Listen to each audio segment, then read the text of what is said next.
audio reading of Fantastic Mr. Fox, and we're up to Chapter 5, The Terrible Tractors.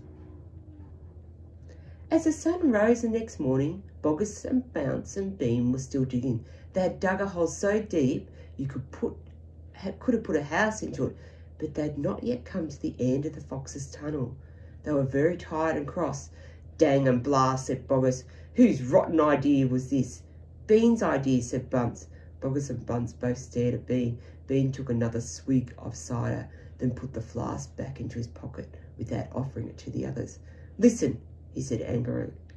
"I want that fox. I'm going to get that fox. I'm not giving in till I've strung him up over the porch dead as a dumpling." "We can't get him by digging, that's for sure," said fat Boggis. "I've had enough of digging." Bunce, the little pot-bellied dwarf, looked up at Bean and said, "Have you got any more stupid ideas then?" "What?" said Bean. "I can't hear you." Bean never took a bath. He never even washed. As a result, his ear holes were clogged with all kinds of muck and wax and bits of chewing gum and dead flies and stuff like that. This made him deaf. "Speak louder," he said to Bunce, and Bunce shouted back, "Got any more stupid ideas?" Bean rubbed the back of his neck with his dirty finger.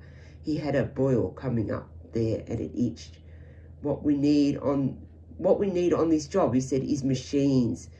Mechanical shovels. We'll have him out in 5 minutes with mechanical shovels." This was a pretty good idea, and the other two had to admit it. Okay. Your clue is another letter to add, and it's E for eating. E.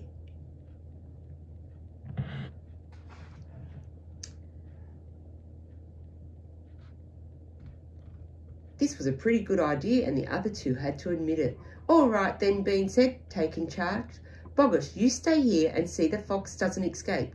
Bunce and I will go and fetch our machinery. If he tries to get out, shoot him quick." The long thin Bean walked away. The tiny Bunce trotted after him.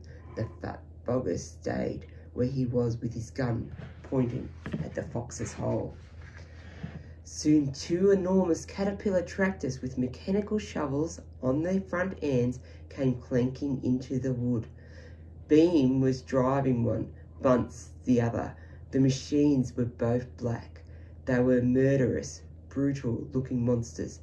"Here we go then," shouted Bean. "Death to the fox," shouted Bunce.